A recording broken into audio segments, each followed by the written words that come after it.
All right, welcome back to the Church of Steady Rotation. Brother Queso, how are we Preach. doing? How you doing, Father Vic? Myself, it's a blessed day. I've been filled with the sanctification of Donda for the seventh time Mm-hmm. today.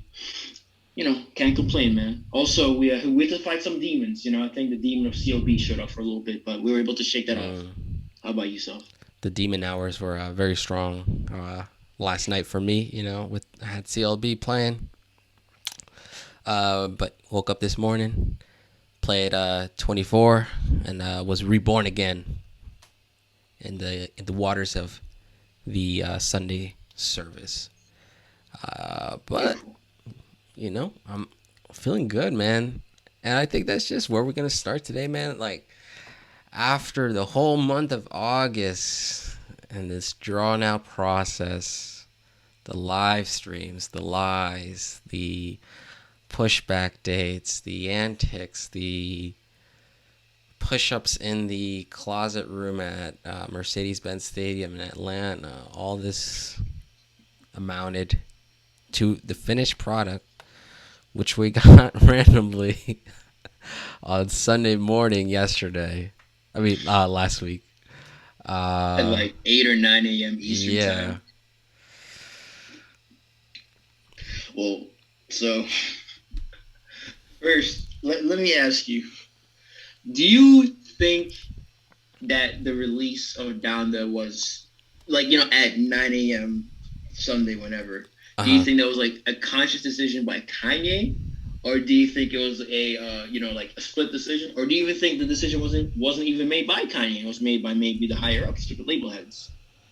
I mean, that's what Kanye said. He said they released the album without his approval, I think. But I had actually saw the day before, probably Saturday morning or into the afternoon, that the album was being kind of shipped and uploaded to streaming service. That was a rumor going around, and I remember you and Captain Kirk both kind of calling me out on my bullshit and were saying like, "Nah, that's not true. That's not true." Lo and behold, 8 a.m. comes around the next day and it's there. I think he, Hey, bro, you sound a little salty, fam. You got some adobo on you? Is that what you had? You had a chopped cheese? bro. I'm never right. I'm never right. I gotta take my W's sometime. Uh, I think he did do it on purpose. Like it makes sense. Like he's on his religion kind of wave for that album and Sunday. Sunday service. I think why not? You know. See, me personally, yeah, I'm in the same boat. I don't think that like the label has just like took the album, took the hard drive from him and said like upload it quick before he like finds out. Like, Right. no, I'm pretty sure like I don't think I feel like Kanye has too much pull for the execs to be able to do that. I think it Mm-hmm. was more. I personally do think it was maybe. I don't think it was so much a premeditated thought though. I think it was just more like Sunday sounds cool, shoot it, and then maybe somewhere along the lines he wanted to do more edits because go figure, he's a perfectionist. But then at that point, the wheels were already turning. He couldn't stop it anymore. Because if you kind of remember, like jail, jail initially had just a version of Jay Z on there, and I remember him saying that he wanted the baby to be on the album as well. So, oh no, sorry, excuse me. There was like a situation with the whole jail song where there's only one of the versions out there, and then at some point they uploaded like part two, which is when the Yeah. baby was joined the album. With And Marilyn I'm guessing Manson. that they probably had some issues with clearing the baby's verse initially. That's why they only took Jay Z's on there. But I'm pretty sure Kanye wanted like either both verses to be on the song or wanted both versions of the song on the album. I don't really know. So, I mean, again, this is like typical Kanye stuff, like things are a little bit messy. But, he can keep it clean, things can keep it messy. But guess what? We got the official product after a month and Mm-hmm. a half, maybe 2 months. I don't even know. He can keep it messy, and he's also seeing Messi in his backyard playing soccer. Um, So, let yeah. me ask you first and foremost, fam. How does the album to you stack up in comparison to the live list or the live stream sessions? Because we never went to the actual stadiums. Mm-hmm. And if the stadium versions were better to you, which one would it be? Yeah. If I did see all three of them, okay, and I think we as a podcast, as a on our YouTube page, I think go back if you want to listen to those episodes where we address the Please do. We strings. want the views. Uh, I think for me, I said in the our first short episode that the second one was definitely my favorite one, just because I think it was improving on the first one, and also the theatrics were like so much more like enjoyable, like in a serious manner, and also like just ridiculous in a funny way, like being lifted out of the stadium by a cable as No Child Left Behind is being played. I was just like, is this dude serious? Like, but it makes sense, you know. Like, if it matches the song's energy. It's just like only Kanye would do this shit. He's done miracles on me, and then he's going to heaven. And I like the use of those. I don't know if they were part of like the Sunday service choir, or they were just people like he like hired to do kind of the marches and kind of either move along or dance along to the songs that were playing. I thought that was like the highlight of the second stream, because you could actually like see them compared to the third stream where like I don't know if it was like the lighting or because of the house, and they had like the dirt around the house and like the fence. I think there was a fence, but they were like so like far off the screen, like you could never see them until like it was like a wide angle shot. And I think just the capitalization of like the locks, the Cuddy verses. What else? I think that those were the kind of like holy shit kind of moments from the second stream. But the third stream, yeah, I thought the third stream was like it for me. I was just like, and then you have like Marilyn Manson and DaBaby there, and I'm just like, what? He's obviously just having them for controversy. Like he might fuck with them obviously, but like he should know better than to have all the like those two individuals up there with him, along with Don Toliver, you know, with the allegation against him.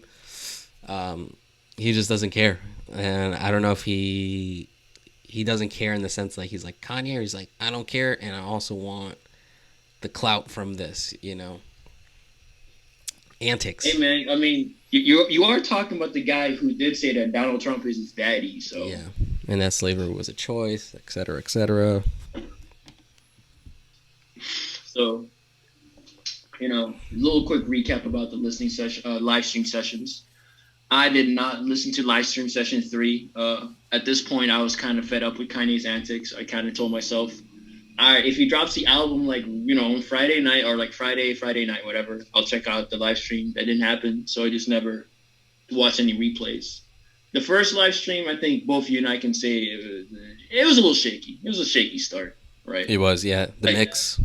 The mix is definitely very questionable. I heard that the people who are, you know, actually, you know, on the scene had a hard time hearing it because the music was really loud, and they had to eat like $50 chicken tenders. But you know, go figure. You do for yay. Second take, hey man, that to me like was a solid listening session. It felt still a little bit bloated, like you know, you guys could hear from our taken episode. I want to say 3 or 4, but overall, like the mix sounded clearer.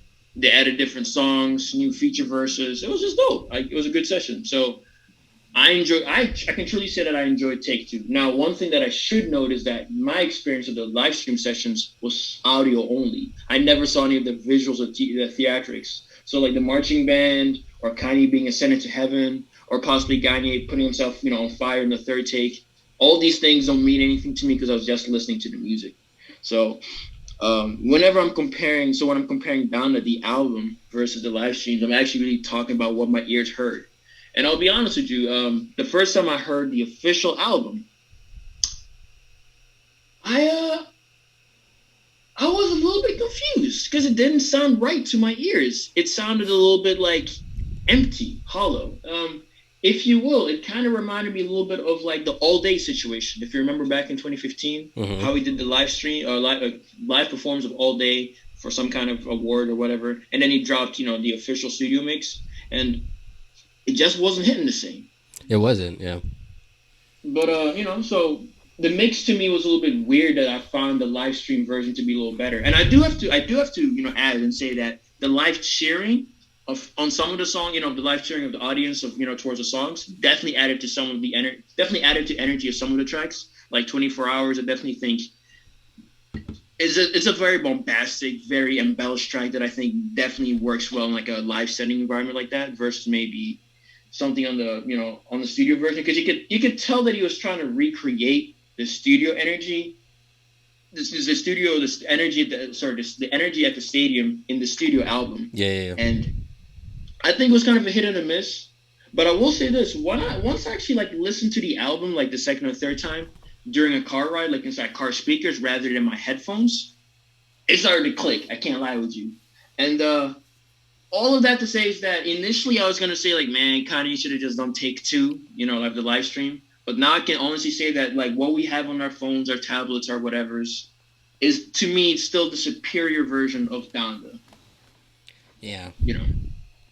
It's funny, like off the rip, like just the first listen, and last Sunday I was in Massachusetts and I was driving back home, and it's a 2 hour ride back home, and I was able to listen to the whole album in that span. But I wasn't getting like the same feeling I got from Jesus is King, which is like you. There were moments on Jesus is King where I was like, okay, I get this. This is there's some value to some of these tracks, but at the end of it, I don't know, like it was also a short album, and you were just kind of like left. It's kind of just like being left in the dust. It's just like that was it. Like that's it. And Don is like the complete opposite based on the track list and how long most of the songs are. Like all of them are like 4 or 5 minutes long. Then you got Jesus Lord, which is like 8 minutes, and that's not even the part 2. But there are only a couple tracks that are like 2-3 minutes long.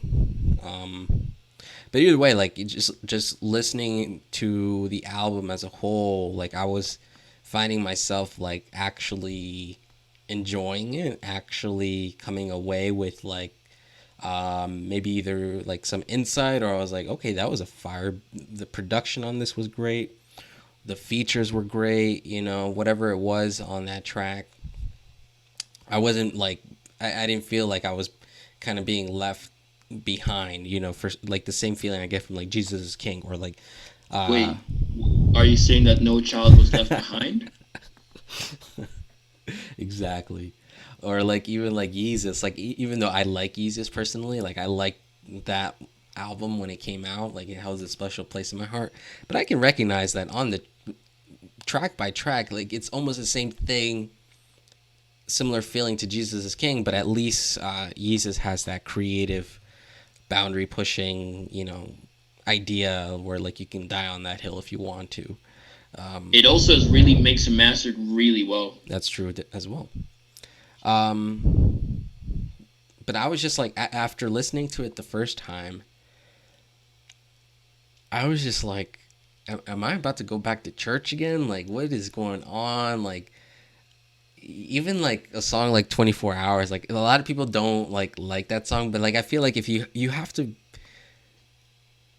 kind of have like grown up or like been a religious person or still actively religious to kind of get that song, or at least you have to understand like maybe the whole church culture like within America, like, and maybe like a Baptist church or like something like that where like people sing, and like when you have it on in the car, you feel like you are in church, and like you feel those lyrics like touching you, and like we're gonna be okay. It's like God's not finished. And then you're like, damn. I was like, God's not finished with me. It started getting emotional. I was like, fuck. And that is not something I got from Jesus is King, which is crazy because Jesus is King was his album that was supposed to be this gospel like rap like album that was supposed to like kind of congeal into this quintessential album in his career, and then it's basically now just a footnote. And then Donda, well, we don't even really know what the concept is for Donda because I have an idea, but we can talk about it maybe like towards the end of like our full album recap review. Sounds good. But Donda does such a much better job of like expressing maybe like topics about religion, your connection to God, a little bit more better than Jesus is King did. I think I still would have liked a little bit more of a personal touch, and like maybe a little bit more talk about your mother. You know, that's why your album is named Donda. Like there wasn't too much about his mom on this album, so I was just a little confused about that.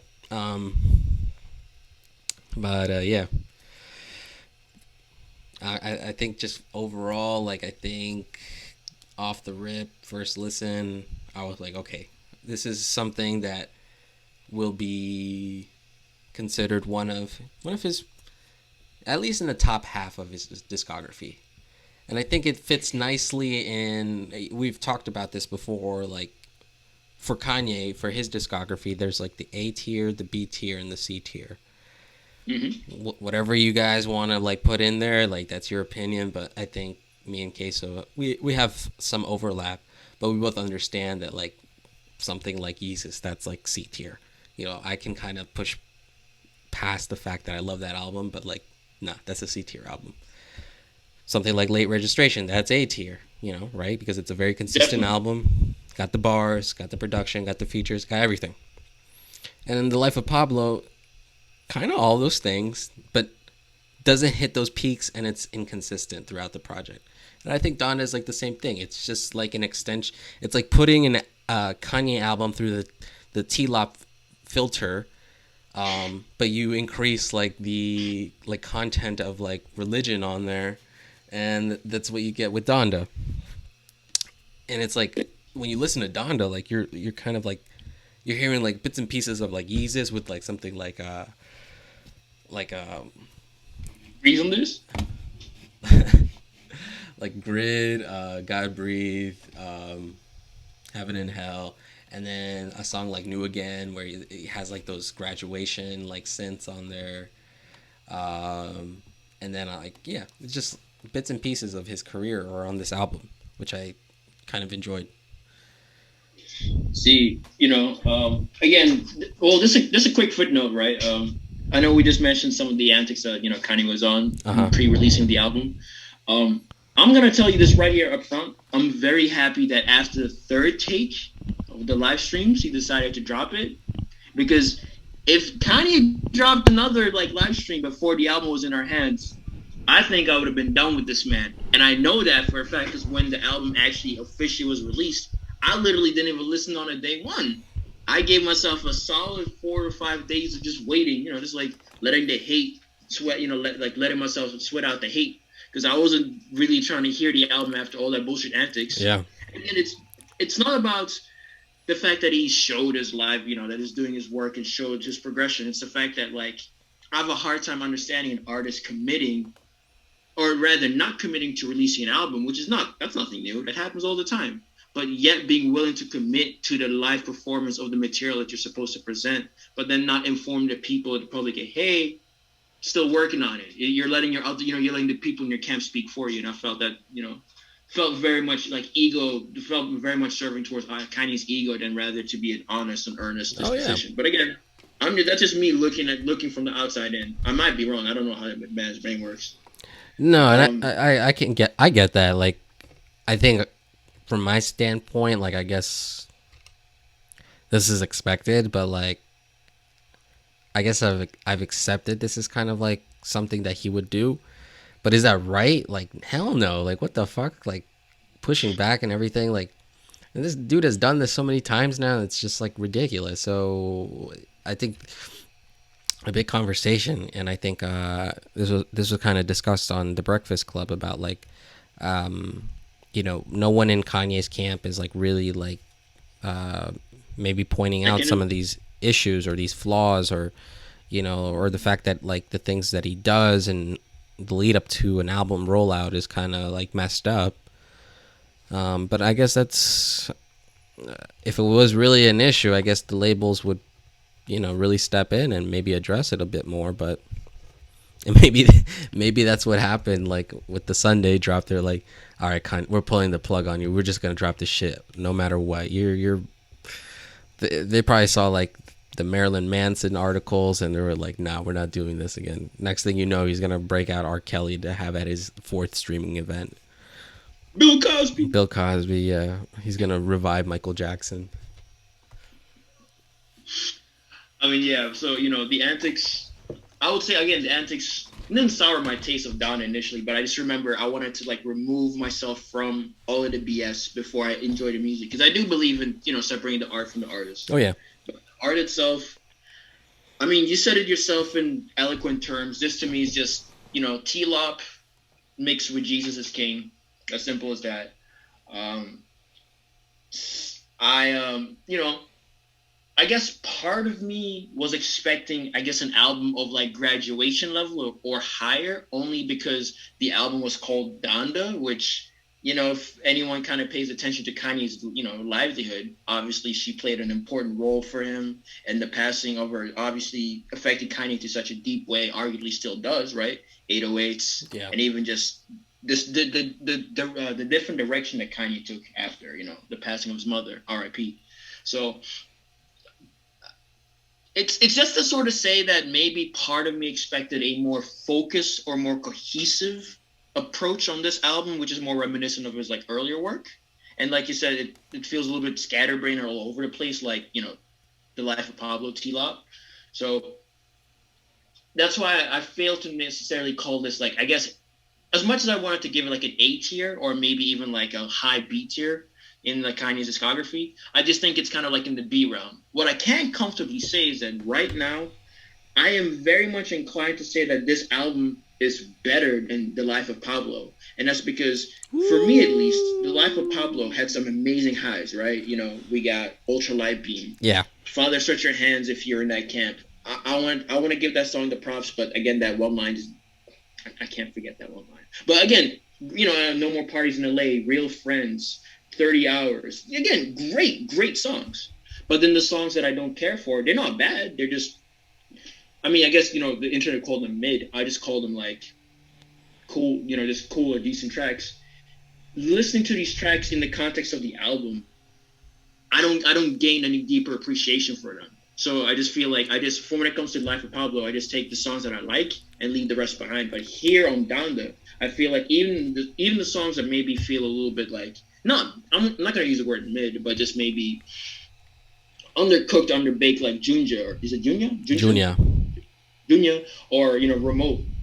These are still songs that at least in the sequencing of Donda, I can find appreciation for, and I think that's kind of impressive, honestly, because I did kind of think that Kanye forgot maybe what sequencing means, and especially because the album still kind of feels scatterbrained. It's kind of weird that I actually like how the album sounds from top to bottom. That could be part of the conditioning from listening to the live streams. Who knows?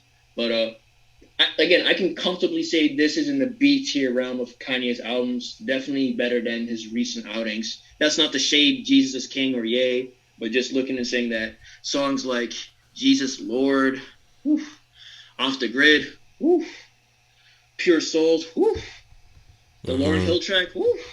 Like there's some like you cannot don't tell me that Kanye is washed. Please don't say that. It's one thing to say you don't like how Kanye makes albums anymore. Kanye might need to tighten up on the production or the mixing and mastering. But when it comes to the creativity that man displays, hey man, you still got it. I just kind of wish that he tightened up, at least on the idea of an album named after your, fallen mother. But who knows? Maybe there is something deeper to the album that we don't know. But ultimately, I can comfortably give this album like a high 7, maybe even like a low 8. It's definitely worth a listen. Definitely is going to stay in the whip. Definitely going to stay in my rotation. That much I can say. So, yeah, you did good, Kanye. Yeah. Kind of had higher, kind of had higher hopes for you. But for what you gave us, when it's all said and done, this is worthy of the discography. This to me proves that you still have the ability. And now just drop an album full of, Jesus Lords, and you'll be goated again. Please. Yeah, I think for me, this album comfortably sits in the B tier as well. I don't know if it's better than The Life of Pablo. I'm gonna have to let the album like marinate for at least like a full month to really make that decision. But yeah, we can definitely talk about it during Christmas time. I agree. Like this album's like a solid 6.5 to 7. I'll say that on my end. It's just some of the some of the moments on this album, like Remote Control, and even though I love the track Junior, like I recognize that it's refined garbage.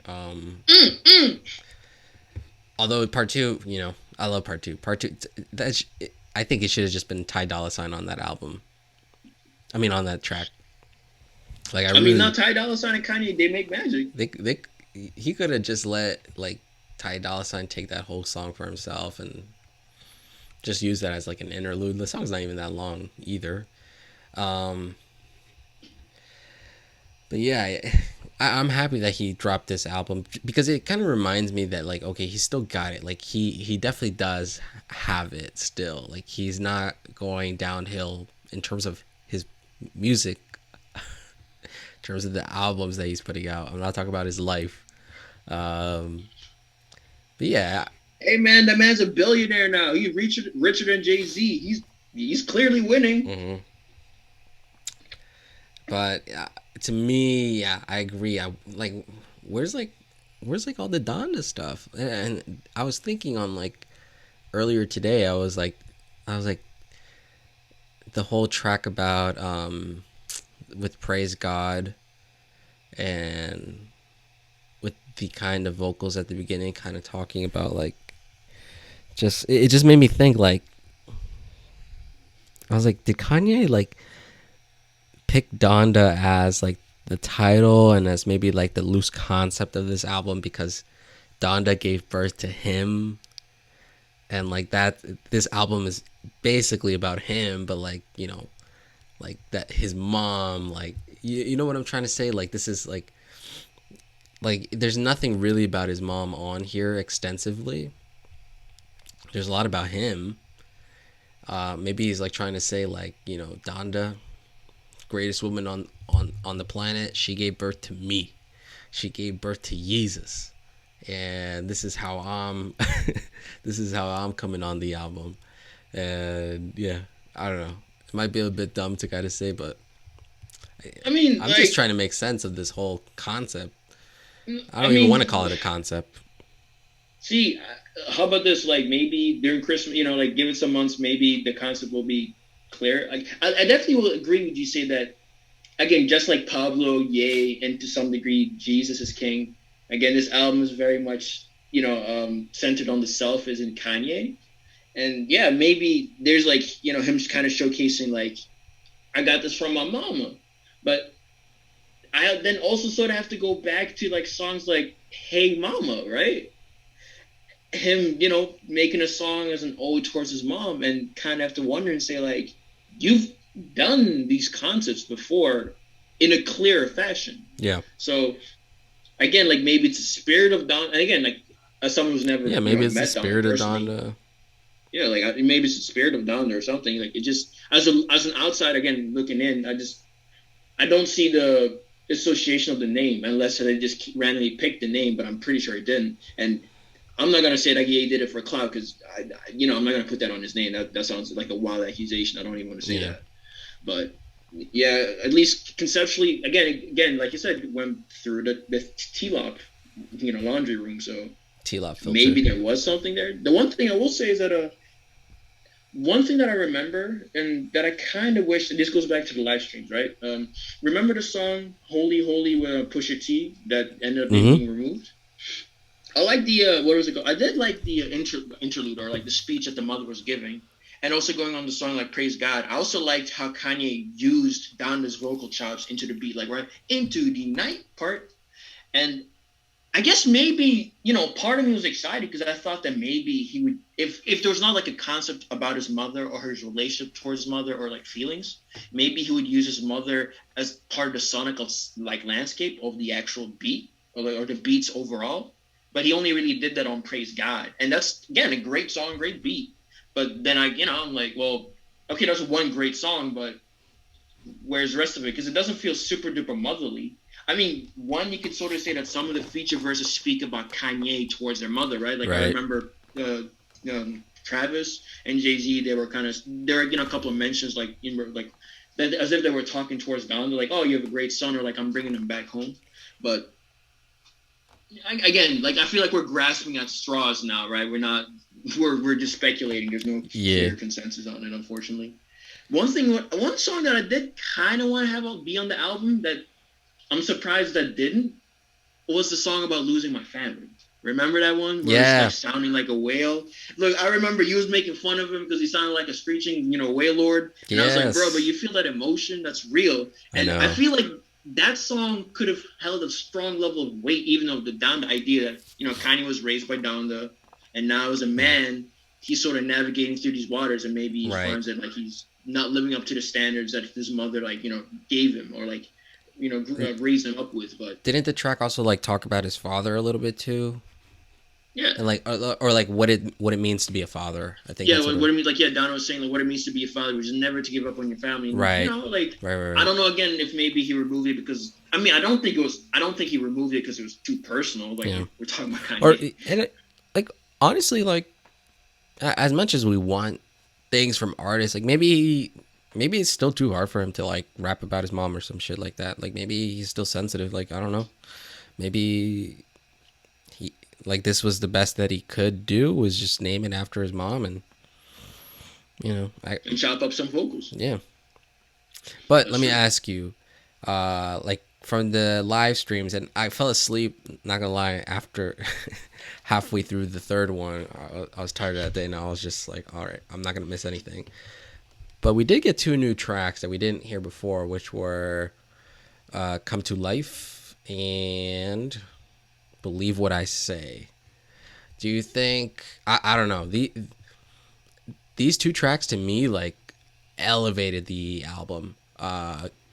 Starting off with um, starting Believe in off with me. "Believe What I Say" with the Lauryn Oh, Hill what is it? sample, and just like the whole vibe of that song is just like, all right, this is just like some bop and shit. This is like some summer shit, and reminds me of just like old Kanye, you know. And then "Come to Life" was just like this emotional like roller coaster, and then like the piano keys at the end, like, and he's like rapping from the soul. You can hear like the emotion and passion behind him, his vocals. I was just like, thank God he put these on here because I think if he hadn't, it's almost we're still looking at B tier, but probably like just barely in the B tier. That's just my opinion. So, believe what I say, the Lauryn Hill sample song. Oh, my goodness. That song should have been released in the summer as a single, as a Lucy, Uh, whatever. That straight bopping, straight bopper. Like you said, it's that would have been again, such a great summer single. it's more than like if it's a vibe, it's the vibe of the vibers. Like Yeah, that's definitely like the Claymore of Claymores, if you know what I mean. yeah. Shout out to the Z heads. Um, Come to Life, honestly, fam. I'm gonna be very frank with you. I did not care for that song one bit. Really? It felt overblown. I mean, like I like the sentiment, but like I was waiting for some drums, and he just came to life. I'm like, all right, bro. Like you, I don't like when my rappers are too sappy. That being said, though, I do understand why for some people this would be a top track, and I definitely got a lot of Runaway vibes on that for whatever reason Right. because of the piano keys. So I'm not gonna call it a bad song. Mm. I just know that how I'm programmed, I was always gonna reject it from the jump. I kind of like I 100% respect the the genius behind that song, and I also think the track placement where it's on the album helps it a lot because it's kind of towards the end, and that's where like it starts to wind down a bit. The sequencing was done well in this album. Yeah. You know what this album honestly just needed from me? Was some of the TDE heads to like do the mixing and mastering. That's really it, man. Yeah. Let Mike Dean rest. That man, let the man smoke some weed. Let the man chill. Like give someone else a He's always chance to mix smoking and weed. masters. What you mean? That dude is 100% always have a blunt in his mouth. Uh, yeah, I don't know if you agree with me or not, but like I feel like almost like 80% of these songs could have been the outro track because of like they all kind of like tail off and let the beat ride out. Like these all kind of like I was just Okay, like yeah. The way that the beats were structured or like yeah, edited towards, yeah, I'll give you that, yeah. and like even like ending on "No Child Left Behind" felt kind of uh like I love that song. Like I actually I really do, but I know you there's do. not enough on like we just went through this whole ride of Donda, and then it just like imagine like you're on a roller coaster and you see like you've been riding it and like you've been going up the loops backwards and underwater and shit, and then like you see like the last like hill coming up and you're like going up it and you're like tick, tick, tick, tick, and then like you're about to drop and then it's just like the ride ends, you know.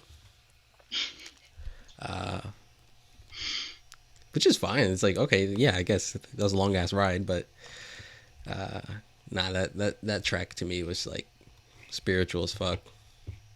Felt myself being lifted up into the heavens. I Hey think, man, see, yeah. what it just reminds me of is like, in fact, I'll bring that topic up later. But speaking about No Child Left Behind, obviously we could do a top 5, top 10, easy. Anyone can do that. Uh-huh. But how about we make a 7-track style album in the vein of Ye, Daytona, Kids See Ghosts, Nasir, Uh-huh. and excuse me, Tiana Taylor. I forgot your album. SMH. SMH. You don't remember it? I never listened to it. Damn. They don't push to Tiana Taylor hard enough, man. All my feminists come after him. Hmm? I said all my feminists come after him. Please do it. Educate me. I'm trying to be better. KTSE. That was the album. It's an acronym. Oh, okay. But yeah. I'm sure KTSC has some great beats. But yeah, no, I got my list here. Oh, word? Let me go first. So, All right, man, let me hear it. my 7-track, Sequence, right? You got a sequence, right? yeah, my Ye Donda sequence starts off with actually No Child Left Behind. I think that would have been a great intro track instead of maybe the Donda chant. And going right into jail. Not hating jail, but like it's just like Donda, Donda, Donda. And it's like and then the guitars come in. And it's just like okay, I get it. But anyway, No Child Left Which Behind. version? Which version? What do you mean? Which version of Jail? I don't have it on my 7. Oh, okay, okay. Yeah.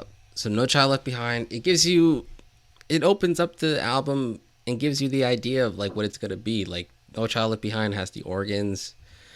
He's done miracles on me, tying in the religion aspect, Vori vocals, Vori's on this whole thing.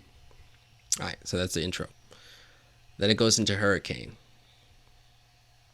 You got the Weekend coming on. Woo! Weekend with those sharp, piercing vocals. And then you have Little Baby come on. And then Kanye's kind of a little hungry out here. He's like, Yeah, I like it. All right, so the song ends, and then you're like, okay. Goes into Believe What I Say. You hear the Lauryn Hill sample, you're like, oh, get the fuck out of here. It's almost like, to me, the Lauryn Hill sample like moment was like kind of the build up for Farther Stretch My Hands Part 1, and then like the Metro Boomin tag like drops in. Kind of gives me a similar vibe, a little bit more like scaled down. Mhm. So Believe What I Say, phenomenal track. Goes into Pure Souls. Oh, Roddy Ricch, the organs. The truth is You've only been what you get sanctified. away with. Just the whole energy of this track, and this is kind of like building up on that kind of the summery kind of pop, not pop, but like just that driving like kind of sound. And then I know the song doesn't really get too much love. Kind of people either call it mid or just forget about it. But New Again, we're still riding high off of the Believe What I Say in Pure Souls vibe, But now we're kind of like tying it in with the Graduation synths and the beat. And I just think the intro like lyrics are just hilarious, and it feels like. When I play that song, I don't have a convertible, but like if I did, that I would hit drop the top, whatever that button is, and just like blast that song, and just like it's just like he says it himself, you know, I'm just high off life, you know, like I feel that. I feel that wholeheartedly. Uh, so that song kind of ends, and then you hear those fucking like strings or whatever it is at the beginning of Jesus Lord. When I first heard that, I was just like, "What's about to happen?" Like, it's like I'm a little scared because it sounds like some Stanley Kubrick like film soundtrack music, like with those kind of strings at the beginning. But I can't deny this track is phenomenal. You could either put the Jesus Lord Part 1 or Part 2, probably Part 2, just to have like all the bars that you can get. If I had to end it on one track, probably Moon. I think Moon ends the album for me. Yeah. So yeah, Moon. I that's 100% to me like a great ending to the track listing here. Amen. So one more time, just from top to bottom, just so I can hear the tracks now. Starts off with No Child Left Behind, Hurricane, Mm-hmm. Believe What I Say, Pure Souls, New Again, Jesus Lord, and it ends on Moon. Hey man, these are some solid tracks. I've yet to hear the sequencing, but shout out to Spotify, shout out to Apple Music, shout out to. In fact, no, yeah. Cut the check. I'm not shouting you guys out. Cut the check first. But shout out to the streaming services. We can make our own playlist and see how that flows. It was hard for me to decide for either Jesus Lord or Keep My Spirit Alive. That was hard, but I had to go with Jesus Lord. I feel you. So like obviously shout out to Donda one more time. Great album. I'll start off the album with Praise God. Something about I just like the ominous nature of the song. I like the fact that you hear Donda's voice in or like Donda speaking in that voice. I feel like it kind of makes thematic sense. That's a good intro song actually. Yeah. It makes sense. And shout out to Keem, shout out to Travis. They obviously added to the vibe. Then after all of that Jesus energy, we gotta sanctify ourselves. Pure Souls. I know. It seems like a beat switch, but it's my sequencing, so I'll go with that. Shout out to Roddy Ricch. Woo! Shout out to the organs. Shout out to Kanye. Shout out to Granny. Fuck the Grammys. I was with Granny. You know what it is. Good. Good bars. Then after being sanctified, we now go into the grid, or rather, we get off the grid, right? Kanye rapping, Fabio Foreign. Giving people double the verses. Some people love it, some people hate it. And then Kanye coming back, all of a sudden gliding on a drill type beat. Never expected that to see that in my life, right? So he's, sorry for Donda, go a little bit low with Pure Souls, then go back off the grid. And then we go with the summer vibes, right? And Believe in What I Say. Again, that Lauryn Hill sample, phenomenal, just a nice bopper. And after that, we now go to Jesus Lord. Get introspective, Kanye reminding people like, yeah, I am that dude. Like, don't think I got, y'all forgot about me. So one with Jay-Elect, just because we've never had a Jay-Elect Kanye song, just hits. Then go to Jail. Something about the one with Jay-Z, just to kind of, again, reinforce that feeling like Kanye is back. The throne might be coming too. And then end the album on 24. I feel like, Kanye saying, we're gonna be okay. We're gonna be okay. God's not finished. He got us. And all that stuff just, I feel like, adds a nice closing piece. And that would be my 7-track styled Donda Ye album stuff. And low key, like now that I actually made that, I actually kind of low key want to like make a playlist and see how that flows. Cause like, I did that. My shit kind of sounds nice. On the low, doesn't it? Yeah. Run that track list back again. Again, so we start off with Praise God, Pure Souls, Off the Grid, the Lauryn Hill track, Jesus Lord, Jail, 24. Okay. Again, we still got to listen to them a couple of times, but like, I feel like that sequencing makes sense. Yeah, it does. And you know what the fucking dope part is? That we live in, 2021? Like, yeah, I mean, don't get it twisted, like, the world is low-key fucked. I don't know what's happening over in the Middle East. I don't know about COVID and all that stuff. But, strictly talking about the music, right? What's dope?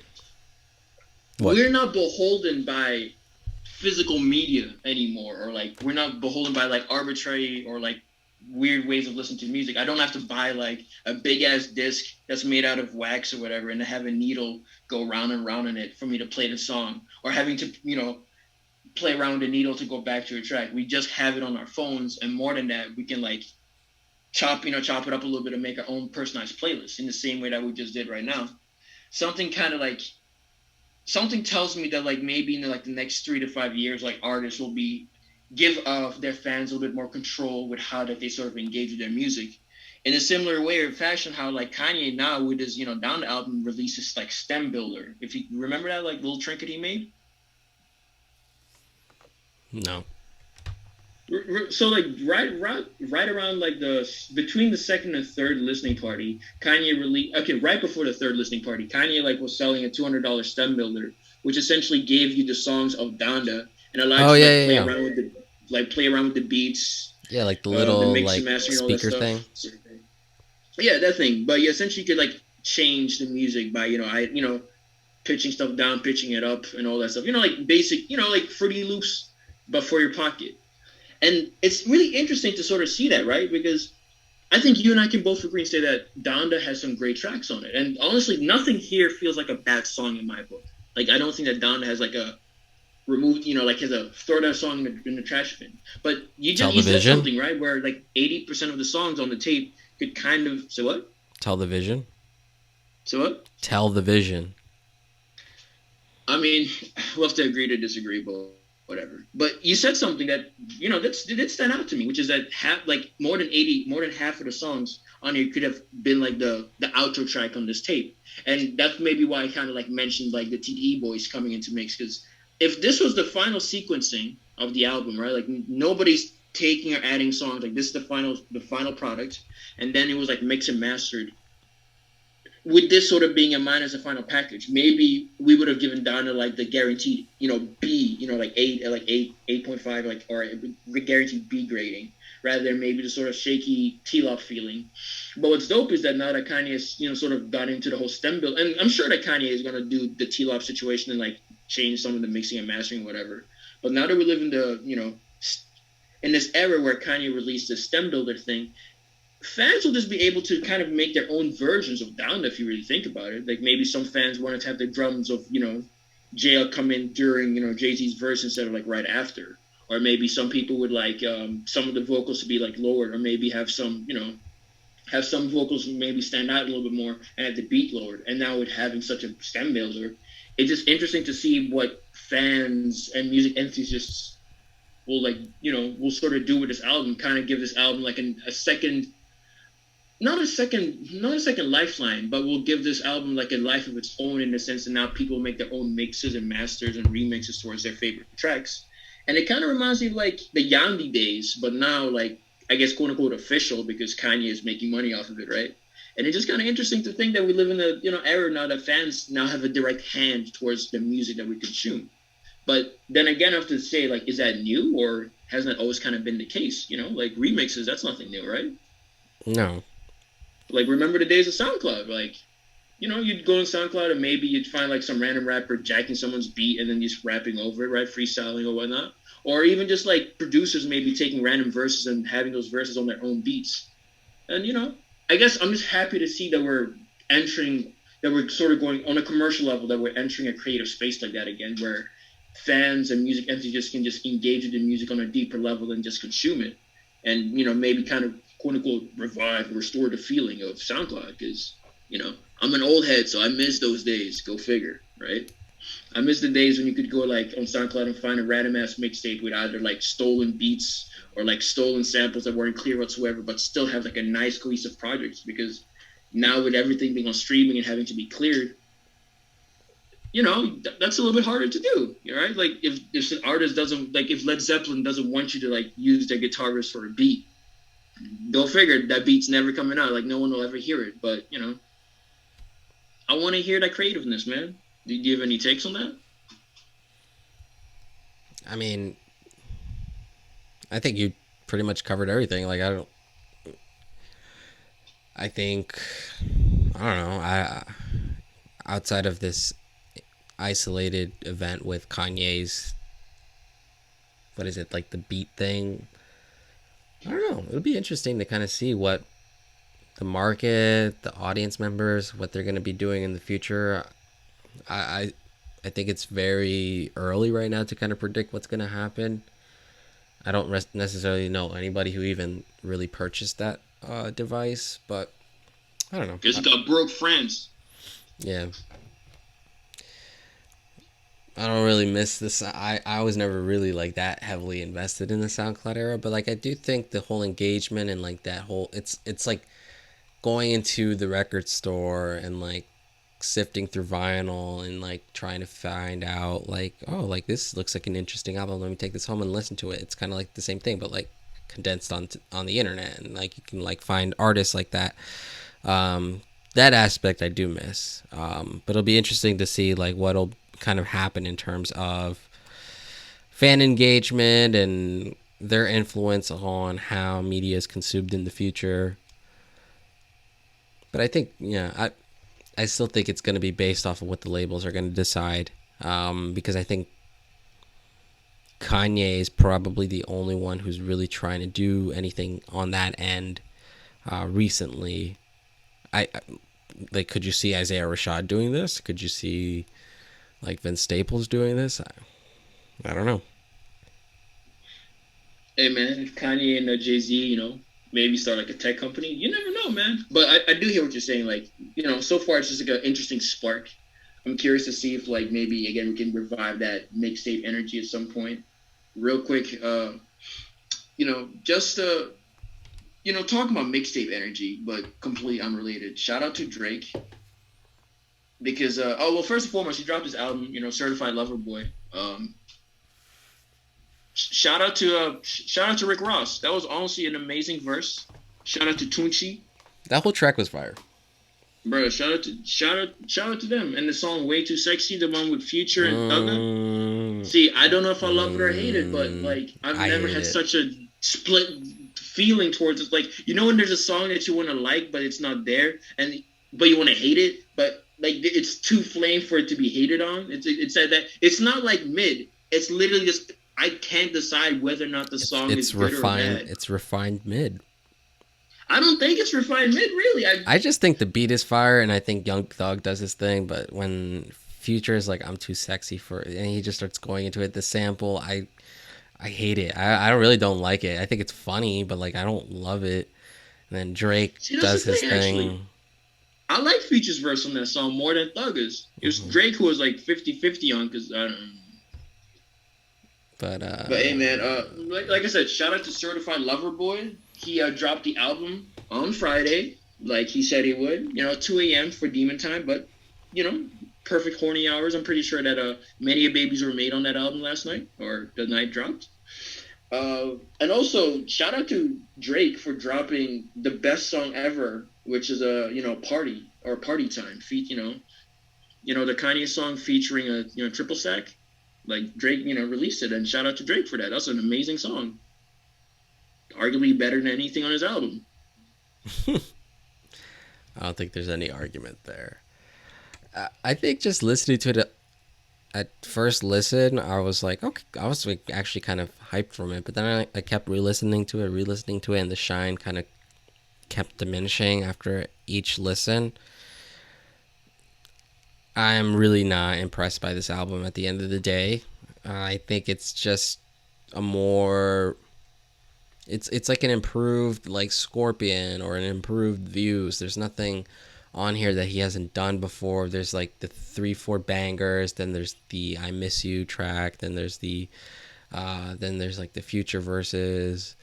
There's the E40, like, okay, we hear the sample breakdown, Drake verse, chorus, hook, back into Amber, another why verse. Why are you reading an instruction manual? Go back into the chorus, then you enter the bridge, and it's just the beat is stripped back, and then the sample comes back in, and then Drake ends it on a clever bar, and then that's the track. And I don't know. It's just like, I don't think it's an overall bad album. I just don't think there's anything here that like we haven't heard before. And I don't know if like the hype behind it, like what if the whole Kanye beef wasn't going on? Like what is there to kind of like ride home about on this album? If there was no Kanye beef, like the the whole beef factor or the whole like, oh, what's Drake gonna say on this album about Kanye? Like that whole thing is out the window. So what are you left with? Just another Drake album. I don't know. Like I liked some song. I liked a decent amount of songs like Champagne Poetry, Poppy's Home, In the Bible, Fair Trade was fire. I liked In Too Deep, Pipe Down. No Friends in the Industry, yes, but that's like the typical like banger track that he always has to have on an album. I do like the. I do probably You Only Live Twice is probably the best track on this album because of the features with from Rick Ross and Lil Wayne. I Miss You Too with Kid Cudi. I like that track, but nothing out here is outstanding. Nothing on here is outright booty hole outside of maybe like fucking fans.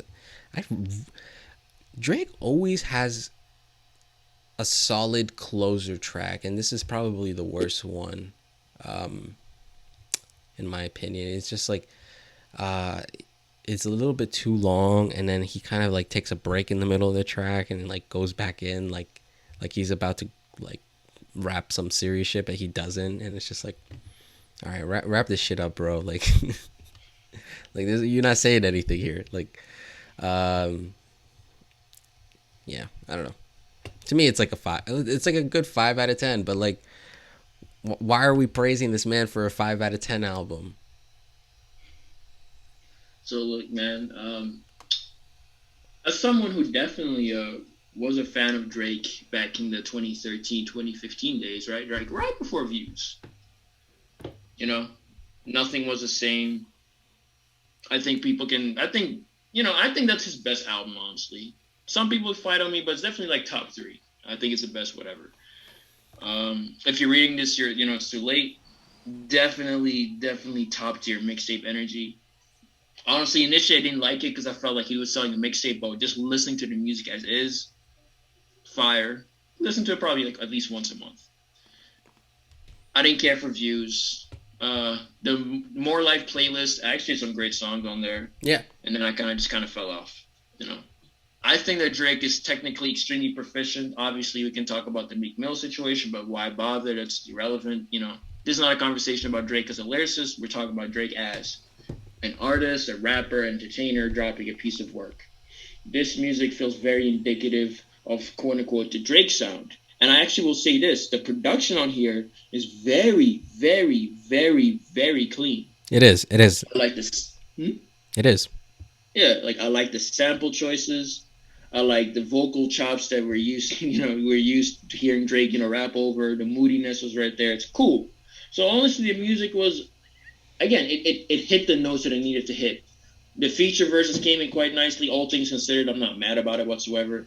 The only thing is, like, again, we've gone through this road before. Like, this is not new ground that Drake is touching on. He's not even rapping Nope. different. Like, it's not like the beats are just, again, more refined, but this feels like the Drake type beats that you'd find on the internet, but just done by a professional producer or engineer or whatever. Drake is rapping topically about similar things. He's not really hitting. He's not pulling a amazing brother hitting with different flows or anything. Shout out to Kendrick. Come on, drop real quick. Come on now. Smoking on your top 5. I failed to call this album bad because it's not. In my book, this is like It really literally isn't. like that. It's literally, to me, it's like a 6. Call it a low 6, a high 6, a medium 6, whatever. It's just 6, 6, 6, 6, 6, 6, 6. 6 to me is a positive score. Is what? 6 to me is a positive score. I'm not gonna go that far. Yeah, no. Well, to me it is, because I think for it, if I was in love with the Drake sound, which I definitely understand why people do, and I was at one point as well, this album gives you what you want. Just a little bit more refined, more bangers, more slappers. It's cool. But, and again, right, like talking about how it was framed as like the Kanye versus Drake beef, and, Drake was also kind of feeding into it. I was like, is this what was this that, not saying that Drake per se wanted to go head to head to Donda, but feeding into the whole beef narrative, right, that the fans have created. Like, Right. comparing this album to Donda, and yeah, it's kind of unfair that I'm even comparing these albums, but like that is the narrative that was being presented. So there's like a part in the wonder, like Drake, is this really your offering in response to Donda? Because while you and I will agree that Donda by no means is perfect, at least to me, Donda feels again. I don't want to sound pretentious, but it sounds artistic. If you know Right. what I mean, it feels like Kanye was trying. There's substance. You know. Yeah, substance almost. Yeah, and when I'm listening to these songs that Drake produced, they're well produced, but to me, they just kind of feel like songs. It's like he read through the manual of how to make a Drake song, and then he did it, and then probably recorded 2 or 3 times and said, "All right, cool, we're done." There's no takeaway that I really got as from the body.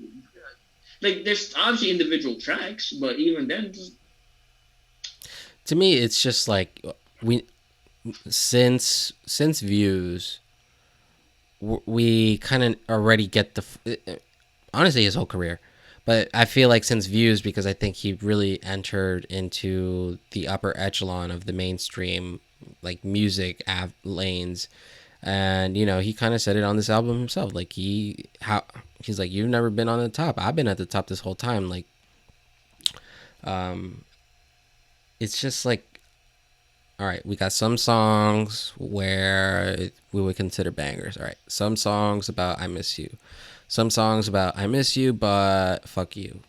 Some songs with the features that we typically get, the XAM song, and then the closer track. And it's just like I can see through it all, and it's a bit disappointing. I agree. Like, this is not a bad album. It's a greatly produced album. Everything here sounds clean as fuck. But it doesn't excite me as a listener. Yeah, as someone who's engaged himself with Drake music before, this doesn't excite me, and it's superficial. Maybe the album's not supposed. So what? It's superficial. See, I don't want to go that far, but I can't be mad about that. How is it not superficial? Like, I mean, because again, I'm not a Drake head, so like I have to wonder, like, well, in fact, yeah, no, it is. It's surface level, yeah, no, it's surface deep. That's what I mean. It's surface level. Yeah, no, it's not superficial. Yeah, it's surface deep, like. I mean, it's a bit superficial. Look, this album is gonna go. I already made a bet with the homies. It's gonna sell 600K easy. It might even do 700. Who knows? Again, I wish the man a lot of success. I don't even think that this album by any means is going to destroy Drake's career. No, that man is fine. Like, I don't see any of his musical exploits tarnishing his legacy. But like, just as someone who was genuinely curious to hear about the album, I just feel like it was underwhelming. It was not exciting, and this will be an album that I would probably listen to in social gatherings, and that's about it. And that's I guess that's unfortunate because Drake is one of the top 3. So while he didn't go off the rails and make like quote unquote a Yeezus, I almost kind of wanted him to make a Yeezus because at least then we have something different to talk about, if you know what I mean, right? Yeah. Like Yeezus and 808s are polarizing, but at least like it's a talking point. Yeah. And also like with this album, like there's a lot of features on here. And I found myself like getting really hyped for the features. I was like, oh shit, Travis is going in, Rick Ross is going in, Lil Wayne's going in. And then I'm just like thinking like, what if they were like either not on the tracks that they were on, or maybe they had like not the greatest verses? Then what are we even left with? And like that whole point that you made about like, it being like underwhelming in the sense that like it's not a bad album, but it's just like I want a little bit more. But like, what's the point of asking Drake for that? Because he's figured out the formula. He's the cash cow. Like, does he really even need to? No. But like, I guess coming from fans of hip hop, it'd be kind of interesting and maybe worthwhile, from our perspectives, to kind of maybe come out with a Yeezus or something like that. I don't even know if that's something he would even want to do. I don't even know if it's worth it for him at this point, but like, I don't know. He's like in his 30s now. He's got a kid.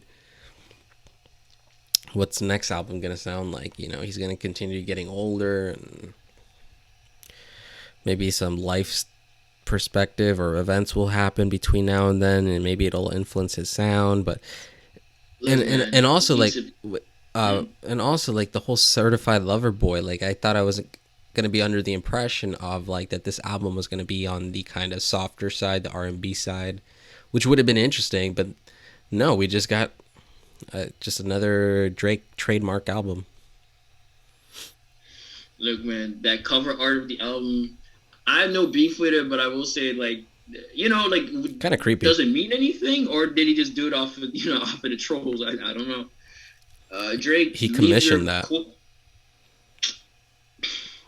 Hey, man, whoever made that, you're a scammer, but it's cool, whatever. Drake, leave the pen alone for a while. I'm not saying you can't make good music, but just for a while, just work on the artist and OVO. Like, let those dudes shine. Like, shout out to Party Next Door. Shout out to the other people in the sweatshop. I don't know their names, but that's the point. I don't. Maybe they Smiley. maybe they deserve some shine too. Again, 6. I'm not gonna call Drake a hack. This just doesn't feel like. If you're a Drake fan, this will satisfy your need, but no one can tell me that this album, in any stretch of the imagination, is like the best offering of Drake, or even like, I don't know, man. It just feels forgettable, man. I don't even want to shit on this man. I don't want to shit on him. I just simply feel that this tape, again, for what he has already done, just feels like he's retreading old ground on a professional level, or like really well curated. Like, I like the instrumentation a lot, but you're not saying new stuff or even saying it in an interesting way. So I'm just kind of left wondering, whatever. If there's one thing, though, I really would ask him to stop, is stop beefing with Kanye West. If you got beef with someone, take your shots at Pusha T, pretty please. I'm here for all of that. I understand if you got beef with him, but like, man, leave Kanye alone, man. He doesn't want that smoke. Give all the smoke to Pusha T. He's ready for it. Like, I'm down for that. I'm down for a Pusha T Drake situation. I don't think Drake is. I know he's not. That's why he's shooting at Kanye, and it's getting really tiresome. It's not worth it for him to go against Pusha, because Pusha's gonna fucking clean him out again. But he sees Kanye, and that's more lucrative. That's more hype. That's more clout. And that's nothing against Kanye, but that's a more winnable battle versus Pusha T, because Pusha T fleeced him. Pusha, please drop next week. Yeah. That's all I gotta say. But Drake, we're not mad. We're just disappointed. Not even. We're just like, okay. I mean, I am. I'm still gonna bump some of these tracks though. There's quality on this album. Oh yeah, no. Individual songs are definitely rotationable. Steady rotation for sure. But as a whole, from start to finish, are you gonna tell me you're gonna listen to Loverboy from start to finish again? On your own, like by your own volition? No. I can say I will with Donda, at least. I can say that. I'll say I can do that with Call Me If You're Lost. I can say that with Vince Staples' track. I can say that with I can still say that with The House Is Burning. Yeah. I can say that with Nasir stuff. I can say that with J. Cole stuff. And the fact I can say that of Drake, one of the top guys, I think says something. But look, this has gone for way too long. Long story short, I'd give it a 6. It's not bad music. It's just it's again surface level, nothing new. I'm bored. Next topic. Yeah, it's a 5 for me. That's it. That's all I gotta say. Certified mid-classic. You're a foul, man. You're a foul. Hey, man. Just how I feel. I'm an opinionated person. That's foul. Yeah. You should post it on Instagram. I'm not gonna lie, I saw that shit on Twitter, so. Oh, damn. Yeah. I think someone said something else. It was like certified mid something else, but that's what came to my mind. But anyway, now what's left for this year in terms of big names, big drops? Possibly. Easy, bro. We got, my boy Cal Beasy out here, working for TDE. He out here producing for all the homies. He just dropped his beat tape. I don't even know what it's called, but it's phenomenal. find it on SoundCloud or YouTube, not on streaming services because we don't pay for samples. You know how TDE do. It's on the TDE YouTube page. So what? It's on the TDE YouTube page. Yeah, but I'm pretty sure they don't get. Well, who knows? I don't know how they make their money. Oh, but yeah, it's not yeah, on streaming. Yeah, I see what you're saying. But with that being said, shout out. I mean, again, I like that tape, but it's a mixtape tape. Go figure. But TD did sign a new guy, or rather, they announced then that they signed a new guy. How do you feel about that? I'm gonna wait till they drop a full project under the TDE label to really give my first assessment. The EP pack that we got from Vaughan. I'm not gonna hate on the man. I'm actually, I want to give him a chance. I'm not gonna go on this reason hate train. I'm not gonna give him that same treatment. I think he deserves a little bit more because I do actually like kind of the LBC energy from him. But it's not really like too overpowering. But at the same time, like I want to see a little bit more from him in terms of what he's able to come up with in a cohesive project, even if it's like lead up singles to that project. Like I would like to get a taste of what he's gonna come up with. We'll see, but I'm excited about him. Like let's see what he's got. Vaughan. I know he's been around for a few years now. I think the announcement kind of was at a weird time because it was like around the same time that the Kendrick news dropped.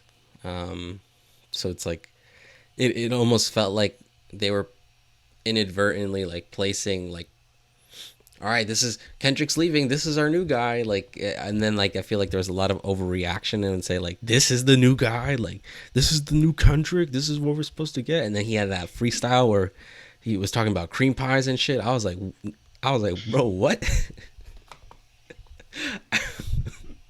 I was not gonna lie, I was part of that hate train, but I had to kind of like check myself, and I was like, all right. Mans was kind of spitting. Wait, you were Captain Kirk? I was Captain Kirking at that time. Dang. But I had to check myself, and like I was like, all right, I'm gonna give him a chance. Like I'm being very reactionary at this moment. He doesn't deserve that. Obviously, TDE sees something in him. We'll see if he capitalizes on it, if he really puts his time and effort into coming out with quality music. Yeah. I don't know if the plan is to like stick with SZA and like that album rollout and like with followed by Kendrick or whatever the order is going to be, but if we get something from Vaughan by the end of the year, I'll be happy. See, I was digging in the shadows. I've been knew he was going to be signed to TD. I'm mad that I didn't call out his name on the podcast because I kept calling him as the guy in the shadows. For those who remember, I was talking about him during the Zay review, excuse me. But next time I'll just do name drops. I am Doji, 2022. You heard it here first. Anyways, so like hearing it got announced, I listened to the 3-pack. The songs are completely inoffensive. Reminded me of like Rod Wave a little bit, and that's why I was like, again, for where my ears are attuned, that's not really this type of stuff I listen to. So I just kind of assume like, okay, Top is trying to get a commercial act. It makes sense. They've definitely moved more commercial ever since the whole success of Damn. I didn't view this guy as a replacement of Kendrick as anything, as much as seeing Top capitalizing on like the whole TDE news with Kendrick announcing his leaving. So yeah, I'm sure that Vaughan got unnecessary shit and hate for it for no reason, but I'm pretty sure that Top just kind of did it in more of like, I don't think that this was planned as much as like they said, oh well, Kendrick is leaving, we might as well put this new guy in the front. And I don't know whether or not there was a discussion or conversation with Top and Kendrick before he made his post or not. I'm not gonna speculate, but to me, just felt more like again Top capitalizing on the news rather than what is it called, rather than just being rather than just being super duper reactionary towards it. And I only say that because there was a music video that like they kind of released like early last week of one of his songs in the EP. So I kind of figured like this was already kind of like pre-planned. You know how Top Dog likes to kind of cook, overcook some of the food. Mm-hmm. Long story short, the EP was cool. The EP didn't necessarily wow me, but I also figured like one, musically doesn't align myself to me. But like you said too, I want to see him in a full body of work. Call it an album, a mixtape, a project, whatever you want to call it. As long as it's on streaming services and TD's involved, let's see what you're gonna do. Now, listening to his freestyle in comparison or in conjunction to his actual songs, I could tell like, oh, okay, like he can do the rappy rap thing, sure. And some of the bars are kind of funny. Like he definitely had like I definitely liked his like sort of humorous energy towards how he's rapping. He was sitting like like he's sitting with Snoop Dogg and all that stuff, and rapping about cream pies, which kind of took me by surprise. Oh, but it was I'm not gonna use the word cringy or anything like that, but it was. I think it's kind of like, again, going back to what TDE means to me or means to us as a whole. There's definitely like a what the fuck are you doing, Top Dog? But then there's also part of me that's saying, okay, but like they do have to sort of at least adhere to the new standards. Like as much as I'd like to say like, nah, man, like just get rap dudes like y'all you used to, back in 2009, 010. Like the landscape has changed. I mean, do you think that Kendrick fans from 10, 20, like, do you think that the fans of your Good Kid, Mad City, if Dan came in instead of Good Kid, Mad City, would people still tote Kendrick as the GOAT? I don't, or would people have toted Kendrick as the GOAT if Dan was the album we received when Good Kid, Mad City came out? I don't know. So ultimately, I'm going to reserve judgment on this guy. He seems to be technically proficient. I've listened to some of his older freestyles that he did, and I could tell, like, okay, like like he's not a clout chaser. He's not just like doing this for the sake of it. Like you said, Top see something in him, so we'll wait and see. I would like to get an album from him like this year, but I'm pretty sure we're not going to get it until 2022. TDE wise, I want at minimum one announcement from either Scissor, Q, or Ab of something dropping, and I want a Kendrick single. Family ties got me hungry again, brother. I need something, brother. I need something. I need some of these flows. But outside of the TDE camp, we got Baby Keem dropping next week or next month or whenever he does. I don't believe rappers when it comes to release dates, but whenever he does, I'll definitely tune in. Utopia never coming out, but it was a good dream. Shout out to it's never coming out. Yeah, it's never coming out. You know what it is. It's coming out. I'm still waiting for that, Alchemist tape with Vince Staples and Earl Sweatshirt. But, that's never coming out. Hey, man, don't say that. Don't say that. Don't say that. But yeah, right now I'm just again playing that Calabisi mixtape, kind of going back to some of the older classics. I'm gonna check out Childish Major because now that he's gonna be on the Zay's tour, I might as well see like what he's about. Trying to find some new guys to like put stock into, keeping our eyes open. I'd like Kendrick to drop this year, but I doubt he will. But I've been wrong before, so who knows.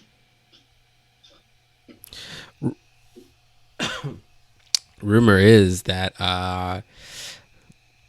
Kendrick has listed some tracks through a label, registered some tracks without names for trademark purposes or whatever it's going to be. I don't know how that whole process is, but that was in news in the past hour. But yeah, I don't know what the plan is with TD. I don't know who's up next. I know Schoolboy Q's been cooking in the studio. Haven't heard anything from Absol. Haven't gotten anything besides that Lucy we got from that TDE pack last year during the quarantine. But yeah, I agree also that Vaughan probably won't drop a full project this year. Probably looking at next year, but kind of excited. But other than that, yeah. I think also just looking forward to Baby Keem, Playboy Cardi, Utopia if we get that. I did like the new Little Sims project that dropped last night. Bro, you're always asking, like, where are these new people? Like, I need some new rappers. I need some good music. And then I bring people up and you're like, who? Like, this is what I'm telling you. These people are good. She's a British rapper. Wait, where? Disrespect. Man, we don't listen to British rappers in here. It's America. Come on, bro. The only British rapper we listen to are MF Doom, 21 Savage, and Skepta. Shameful. Shameful. Oh, and what's his name? Big Daddy Kane. Shameful. Oh, you don't fuck with Big Daddy Kane? All right, got you. Man's depriving himself of quality music. Anyway. My boy be drinking crumpets. My boy be sipping on the tea while playing some crumpets, eh? Anyway, go stream that Donda. Go stream that CLB if you want to. Drake, gotta step up your game, man. If you want that smoke, go get it. Push is waiting. I don't know what you're waiting for. We know you're scared of him. I know you're scared of taking that L again. But don't worry, your son is safe. Hopefully.